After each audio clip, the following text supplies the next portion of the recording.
Hello there. Thanks so much for joining me today. I'm Colleen Klimczak. I'm an organizational and productivity coach and a certified professional organizer.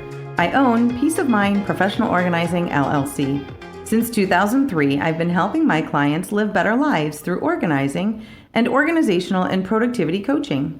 I support my clients and my community with coaching, in-person and virtual organizing, my weekly podcast called Your Organized Life with Colleen Klimczak, a free weekly virtual productivity session called Finish Line Friday, a free weekly email newsletter, and regular content on Facebook and Instagram. I also offer presentations and professional development to groups and companies. And coming soon, I'll be launching that membership circle to support my community with even more coaching and productivity content. Want to finish strong this week? Join me for Finish Line Friday every Friday morning at 9 a.m. Central for a 2-hour productivity session. Drop me an email at colleen@peaceofmindpo.com to request my Zoom room link or follow the Zoom room link on my Instagram or Facebook pages. Welcome to Your Organized Life, episode 192. Today's working title is Start with the End in Mind, Creating Calm, On-Time Mornings. And I have to just be completely transparent. I mentioned this to my producer.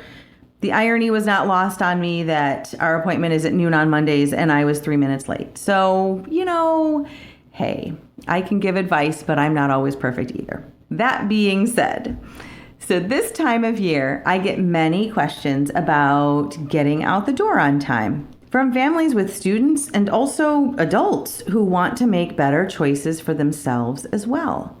And I get it, obviously. This is an age-old challenge for every one of us. Let's tackle this, and my first suggestion and the guiding theme for today's episode and article is to start with the end in mind. Last week, I walked through a visualization exercise with my highway construction careers students and asked them to close their eyes and imagine themselves in 5 years, successful, and whatever that looks and feels like for them. I asked them to think about what are they doing, imagining where they are, who is with them, right? And this exercise last week set the stage for our work that morning in time management and goal setting and productivity. To start with the end in mind, try this exercise for yourself and with kids if you have them. The question is, what does a successful morning look like for you? A common answer could be arriving at school or work calm and prepared a few minutes before my scheduled time. Maybe even having a moment or two to collect myself and my thoughts and my belongings before heading inside. Does that sound good to you? Sounds good to me. So what are the components here? The first one is successfully arriving on time or even early, right? Another one is collecting your thoughts and belongings before heading inside. And then, of course, calm and prepared. So let's break this down and make it happen. But visualization, right? Let's do it in reverse order, starting with the end in mind. So we're going to start with our successful arrival. The most important thing here is to know what on time is. I know, mind-blowing, whoa, but yeah, that's really important as you are planning your mornings. And let me drop another pearl of wisdom on you as a seasoned and experienced, all of that means old, parent and even Board of Education member.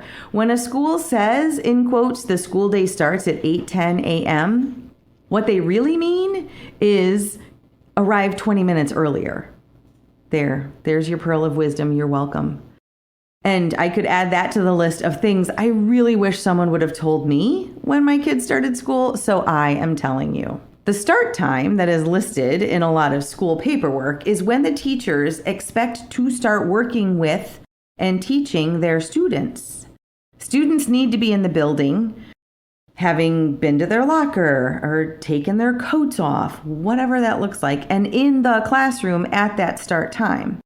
So really, the better indicator of arrival time for us is the doors open at 8 a.m. statement. So we need to make sure our students are at the door when the door opens, and that's the time we're aiming for. I cantored a freshman welcome mass yesterday morning for a local Catholic high school. And as we wrapped up, the principal gave her welcome and her kind words, and then shared logistics for pickup and drop-off, especially for the first 2 days this week, which would be just for the freshman class. She shared what time the school doors open every day. That was 7:30 a.m. She shared when the school day begins. That's 8:30 a.m. How long after school the students are allowed to be in the building if they aren't there for sports or activities, and that answer is 4 p.m. And then she shared the different parking lot options for families and the different drop points if you don't want to use the parking lot. That was all very helpful for all of those families in the bleachers. So let's turn that into adulting. So years ago, a client shared that it was important to her to arrive early to meetings because she really liked to thoughtfully choose where she wanted to sit. And that was a great motivator for her to make sure that she was arriving on time. So when does your appointment or your workday start? What are the expectations when you arrive? If this is, for example, a doctor's appointment, is there paperwork to fill out when you arrive? Is there a 10-minute wait for the elevator?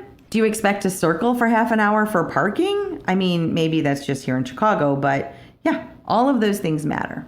And again, knowing what on time means and what your expectations are when you arrive help everything flow better. Next up is the actual commute. I use my GPS almost every day, not because I need directions to get where I'm going, but because I want the best route to get where I am going.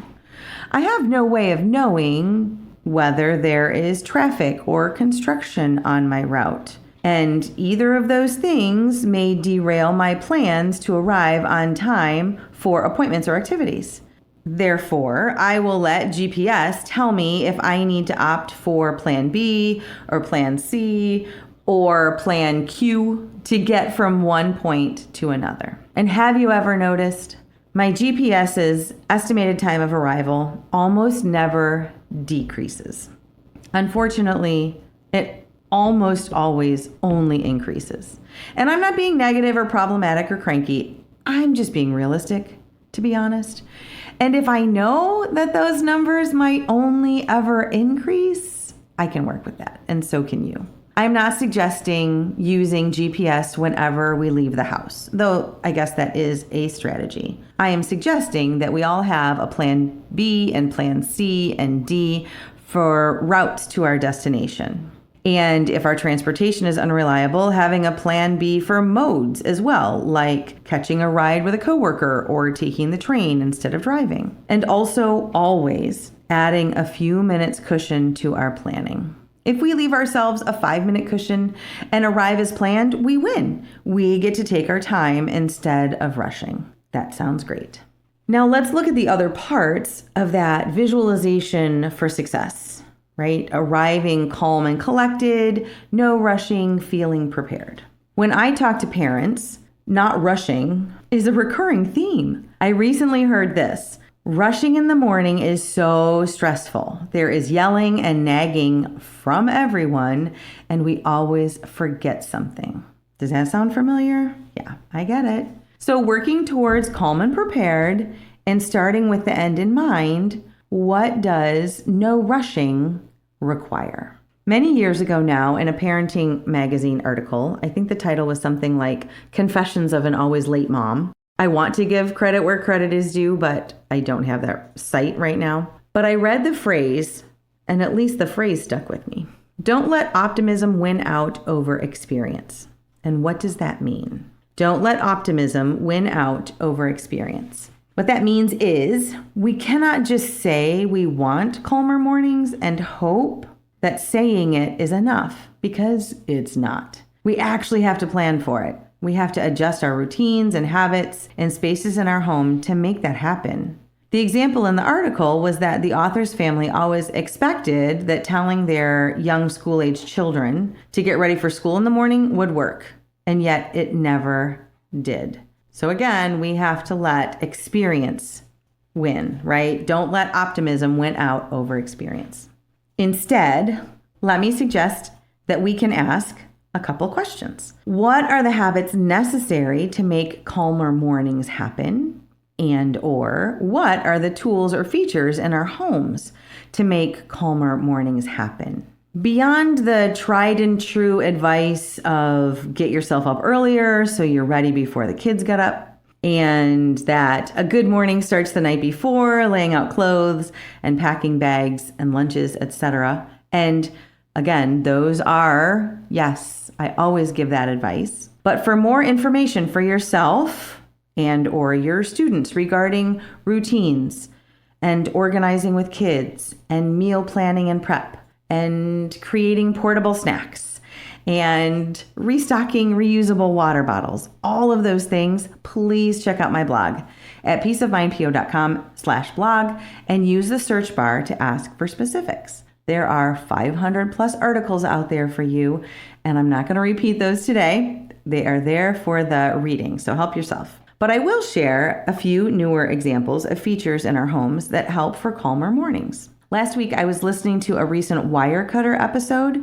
It's really worth a listen, so check it out. And that is newyorktimes.com/Wirecutter. And the title of that episode was Back to School Hacks. And in that episode, a parent shared that they have a hairbrush and hair accessories in a drawer in their kitchen. Not because those things are typically in a kitchen, but because that worked for her and her family to not feel rushed, to feel ready for the day, to take care of hair stuff while her daughter was sitting still and eating breakfast. And that's an example. So the question is, what similar feature in your home would help you? Perhaps you set up a technology charging station near where you enter and exit and where you pack the backpacks for you and your students. One tip this time of year is to always clear out your leaving the house zone of everything that does not support a calm and collected morning.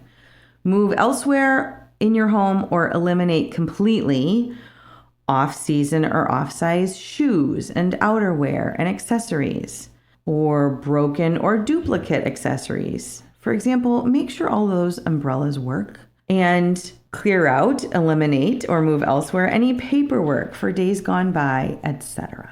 And finally, for those calmer mornings, starting with the end in mind, for goodness sake, pack your bag. Let me explain. After singing at the freshman mass yesterday morning, my 22-year-old and I were remembering drop-off mornings during his high school experience. And being behind the student in the drop-off line who stumbles out of the car only mostly dressed with a drink in one hand and a single shoe in the other, and Lord knows all of the other things and bags hanging off their bodies or tucked in their arms or their pockets as they struggle towards the school door. So let me say it again, for goodness sake, pack the bag. And this is for us and our students. I mean, actually pack it. Instead of leaving the house with a million loose things in your hands and pockets or tucked under your arms, potentially dropping or forgetting them.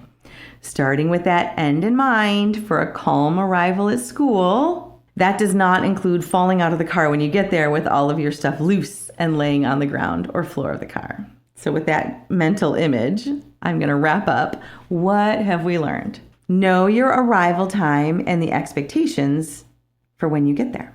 When a school says the school day starts at 8:10, what they really mean is arrive 20 minutes earlier. And everywhere I'm saying school day and student, you know, I hope, I'm talking to all of us, of course, back to school or otherwise. When we consider our commute and arrival, our ETA often only increases. So create plans B's and C's and add in just a little more time, a cushion for flexibility. And finally, envision what a successful arrival at school or work looks like and reverse plan your mornings to make that vision a reality. Let experience win over optimism. I edited this article a lot to focus just on mornings for this week.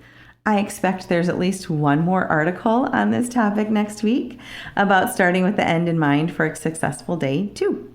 So stay tuned.